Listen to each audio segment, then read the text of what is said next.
The day the truth shattered the silence. It began with a voice, firm, calm, but roaring like thunder beneath its breath. Inside the packed National Broadcast Hall in Ouagadougou, the lights dimmed. Cameras blinked red. A single podium stood on the stage, a faint hum of tension hanging in the air. Soldiers guarded every door, not just for protection, but because they knew what was coming could ignite the world. Captain Ibrahim Traoré stepped forward. Dressed in his plain military fatigues, his eyes carried the weight of 1,000 betrayals. And then, without warning, he dropped it. We have uncovered an operation. Not just any operation. An underground foreign surveillance network, funded, trained, and coordinated by agents linked to the Israeli Mossad. Right here, operating on Burkinabe's soil. The hall gasped. They've been arming rebel groups, spying on our people, bribing our own leaders. I will not hide this anymore. Let the world see. Burkina Faso is not your playground. He raised a black folder, stamped with foreign insignias, codes, intercepted messages. This is the proof. And now the fight begins, not just against terrorists, but against those who create them. The air snapped with tension. The cameras cut briefly to static. A soldier whispered something urgently in the captain's ear. His expression didn't change, but his hands clenched tighter around the folder. Then, blackout. A national blackout. Power down across all major cities. Communications jammed. Silence. But the world had already heard. And this is how it all began. It was not always like this. There was once a time when Traoré was just another soldier, a quiet one, who listened more than he spoke. He came from humble beginnings, born under a harsh sun in the dusty northern Sahel, a child of farmers, of struggle, of sandstorms and firewood. His father died young. His mother raised him with iron hands and a gentle heart. She taught him to speak only when the words mattered. He joined the military not to kill, but to protect, to shield the weak from the claws of greed. But the deeper he went, the more he saw how the heart of the country was being eaten from within. Foreign mining companies dug deep into the gold-rich earth, while children nearby drank from poison wells. Drone planes flew overhead, silent shadows that never spoke their mission. And every time a rebel group rose in the forests or desert, it somehow had better weapons than the army. At first, he thought it was just coincidence. Then, he found a letter, hidden in a folder, meant for someone else. It wasn't in French or English. It was encrypted Hebrew. He remembered the night he first cracked it. His hands trembled. The letter was clear. Funding approved for Operation Crocodile Ridge. Local actors in Burkina Faso secured. Deliver cargo via Ouaga Station 7 by end of month. Civilian casualties to be managed. Managed. That word echoed in his mind like a curse. They were planning deaths like calendar meetings. From that moment, the mask was gone. He started watching, not just the battlefield, but the men in suits behind it. High-ranking ministers, businessmen with foreign passports, a special advisor at the Ministry of Defense, who strangely visited Tel Aviv every 3 months, and a small private logistics company, Zion Aero Trade, that no one ever talked about but somehow had permission to fly into restricted zones. He couldn't do it alone, so he found others. Young officers, students, miners, radio DJs, even a group of market women who'd grown tired of burying their sons. They called themselves the wind, because you can't kill the wind. It moves quietly until it becomes a storm. Then came the resistance. Traoré rose through the ranks, not by promotion, but by respect. He bled with his men, ate with villagers, slept on concrete when others snored in polished hotels. The people whispered his name before the government even knew who he really was. The ruling elite saw him as a risk, and risks get eliminated. In 2022, they tried to end him. A fake ambush. A friendly unit suddenly turned hostile. But someone tipped him off. He escaped, wounded, furious, and more awake than ever. That night, the capital burned with protest. Flags rose. Youth marched barefoot through the streets, shouting, "Africa is not for sale." That's when the coup came.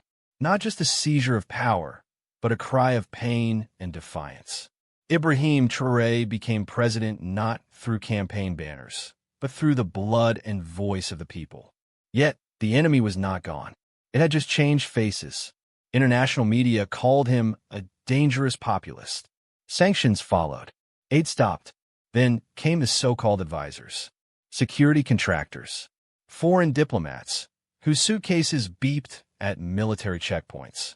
Israel was never mentioned publicly, but some hands were too obvious to ignore. In the countryside, weapons flooded rebel hands. GPS-guided mortars, Israeli-origin drones, advanced sniper rifles with Hebrew serials scratched off. How did they get there? Why were rebel commanders suddenly trained in advanced tactics? Who was feeding them coordinates of army movements?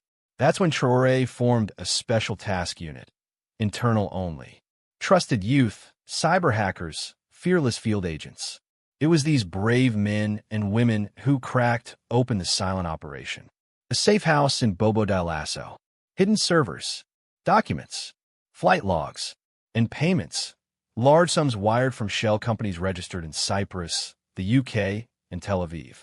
The target was clear: destabilize the revolutionary government, weaken state control in mining zones, and reinstall a puppet regime. But Traoré had a different plan. He was going to speak, with proof. And that day came. The one you saw. The day the lights went out, because the truth came on. If this story is hitting you deep, if it reminds you of what so many have died for, take a breath, let it sink in, and like this video. Share it with someone who still believes Africa should decide her own future. And if you're with us, subscribe.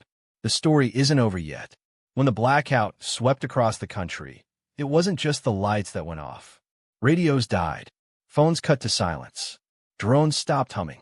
For 5 long minutes, Burkina Faso was swallowed by a darkness deeper than night. But in that darkness, something powerful was born. In the narrow alleys of Ouagadougou, people gathered by candlelight, waiting. In Kaya and Tinkadogo, elders sat around transistor radios that only hissed static. But one man, an old technician named Baba Dianda, had recorded the broadcast just before the blackout. He uploaded it, first to signal groups, then Telegram, then to an encrypted server in Ghana. Within an hour, it spread like wildfire. Ibrahim Traoré exposed Israel. They've been here, watching, arming. It's no longer a theory. By dawn, it had reached Nairobi, then Johannesburg, then Paris. But inside the presidential compound, Traoré stood by the window, silent. He hadn't slept. A small bandage crossed his temple from a scuffle during the broadcast. His advisors argued, some urging him to flee to a safer location. Let them come, he said, his voice like earth cracking. I was born in this soil. I will die in it if I must. Behind the curtain of night, the enemy moved swiftly. That morning, 3 Israeli-made Hermes drones breached Burkina's airspace. They hovered silently over critical communication points. An explosion rocked a transmission tower north of Ouaga. 2 of Traoré's closest intelligence officers went missing. And near the border, a convoy was ambushed. The attackers wore no uniforms, but carried Israeli firearms.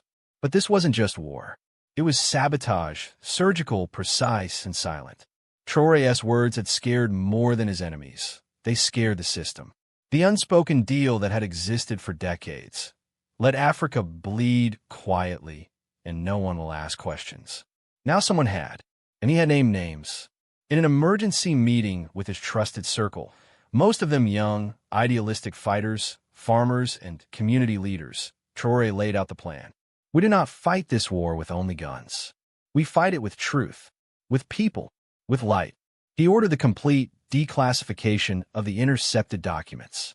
All of them. GPS logs, agent names, satellite images, shipping manifests from Israeli ports, payment routes traced through offshore accounts in the Seychelles. They posted them publicly. It was dangerous. Some begged him to hold back. If you expose everything, they will destroy us. Traoré only replied, they already are. And so the second storm hit, not with bullets, but with data. That week, journalists across West Africa reported strange stories, missing gold exports, disappearances of community leaders who had resisted foreign land seizures, armed groups suddenly retreating from zones where the documents had been made public. Even Israel's foreign ministry was forced to respond. They called it disinformation. They denied the ties. But then, one of their own agents defected. A former Mossad asset, using the name Yacker, reached out to a PanAfricaNews collective. He confirmed it all. The training programs, the arms drops disguised as humanitarian shipments, the psychological warfare to paint Traoré as a dictator. The goal, destabilize, divide, and control. And worst of all, some of Traoré's own ministers had known. One evening, inside a dusty room lit by a single oil lamp, Traoré confronted one of his oldest comrades, Major Issa Zongo. The man had fought beside him for years. They shared bread, bullets, and brotherhood. Now, the evidence was undeniable. Zongo had passed intel to foreign handlers. For money. When Traoré asked him why, Zongo wept. They told me you were becoming too powerful. They said if I didn't help, they'd burn our village. I thought, maybe they wouldn't really go that far. But they had. 2 weeks before, a village in the east had been set ablaze. The same village where Traoré's cousin once lived. That night, Traoré didn't sleep. He wrote a letter to the people. Long, painful, and honest. They do not fear my weapons. They fear your awakening. If I fall, let my fall be a drumbeat. Not for sorrow, but for sovereignty. Then he met with the wind. Not the soldiers, not the ministers, but the real base, market women, motorbike couriers, teachers, miners, refugees. He asked them, what do you want to do? Their answer was loud, simple. We stand. So they began a new resistance, not hiding in forests, but standing boldly in cities. Every day, people organized truth zones, public squares where documents were read out loud to crowds. Mothers wept as they heard names of their sons' killers. Youth recorded videos and translated documents into local languages. Radio stations played testimonies. In one powerful moment, a 10-year-old girl named Miriam took the mic in front of a packed street and said, "They killed my father because he told the truth. I am not afraid. I am his voice now." That clip alone got shared over 3 million times in a week. And yet, the retaliation came hard. 3 attempts were made on Traoré's life within a month. A drone strike missed him by meters. His convoy was sabotaged. Poison was found in his food. One morning, his personal guard discovered a satellite tracker hidden in a bouquet of flowers gifted by a foreign NGO. But he didn't stop. In fact, he became more visible. He walked into mining towns with no armor. He hugged grieving mothers. He gave speeches not behind glass, but under trees. He said, "We don't need to fight the world. We just need to stop letting them fight us." The people began to chant a new phrase, etched into walls, shouted in the streets. This is Africa's moment. And across the continent, others began to listen. Youth movements in Mali, Niger, Congo began sharing Traoré's documents. Protests erupted in universities from Accra to Kinshasa. A new cry began to rise. Expose them all. If you're still with us, breathe this in. If you feel what's rising, say it with your chest. Africa is not a pawn. Share this story if you believe the world needs to hear it. Like it, so the algorithm doesn't bury it like they tried to bury the truth. The sun rose quietly the morning they came for him. It wasn't the sound of bombs or tanks that woke the city. It was the silence. An eerie, unnatural silence that fell over Ouagadougou like a thick fog. The streets were empty. Markets closed. Radios silent again. A foreign presence had entered the air like poison, but this time it wore the cloak of allies. A combined humanitarian security delegation from foreign nations, officially backed by Western embassies, landed at the capital's airstrip. They carried smiles, cameras, and soft words. But Traoré knew what they came to do. "They want me to step down," he whispered to his aide. "But I'll stand taller." He walked to meet them himself. No bulletproof vest. No escort. In the room, they offered him everything. "You can live in Paris. Geneva. We'll ensure your safety. Think of your people. They'll suffer if you continue this. This exposure, it's made you too big a threat. One woman leaned in gently and said, "You were never supposed to go this far." He smiled, a tired, broken but determined smile. "That's because you never believed we were meant to rise." Then he did something they never expected. He turned on a live stream. The meeting was suddenly public. Thousands tuned in, then hundreds of thousands. Traoré, facing the cameras, calmly said, "They have come to silence me in the name of peace. But it is not peace when we must sell our dignity to survive. It is not peace when your children die, so someone else can dig our gold." The foreign delegates tried to stop the stream. Too late. That clip reached over 5 million viewers in hours. The final image was seared into every mind. Traoré, standing alone, facing the most powerful governments on earth. Not with rage, but with truth. But that night, the real war began. 2 army divisions, secretly loyal to the former regime and backed by external advisors, moved on the capital, armed with newly delivered weapons, advanced tech, and aerial support. The streets erupted in chaos. Traoré's base camp was hit first. Explosions thundered through the southern districts. Fires lit up the sky. The internet was cut. Generators failed. Gunfire cracked through the night like thunder chasing lightning. Inside the last standing safe house, Traoré gathered his final command. Young fighters, many of them barely 20. Some wore bulletproof vests. Others had nothing but torn T-shirts and slingshots. "Are we ready to die, Captain?" one asked. He looked them in the eye. "We're ready to live standing. That is more dangerous to them than death." The people rose. That's what no one expected. Farmers from the outskirts rode into the city on bicycles and carts, holding homemade shields. Miners arrived with pickaxes and courage. Mothers formed barricades with their bodies. The streets filled with youth holding nothing but flags and memory. And then, the unexpected. From the hills outside Ouaga, a hacking signal was launched. Traoré's young techs, who had been hiding in old school buildings, had cracked into a satellite. They broadcast a final message across every available screen in the country. "We are the children of Sankara. We will not bow to fear. Our land, our truth, our future." The broadcast showed raw footage of rebel groups being trained in the Sahel by foreign mercenaries, of stolen gold airlifted from secret runways, of African soldiers being bribed with foreign cash. And then it showed the people, marching, resisting, standing. In that moment, something shifted, not just in Burkina Faso, but across Africa. Students in Ghana blocked the Israeli embassy with signs. "You can't plant chaos and call it agriculture." Youth in South Africa demanded an inquiry into foreign funding of local unrest. Even within Israel, a few brave voices began to question the involvement. The empire had been caught with its hands dirty. But victory has a cost. Traoré never made it out of that safe house. In the final hours, it was overrun. Explosives tore through the walls. His last known message was whispered into a radio.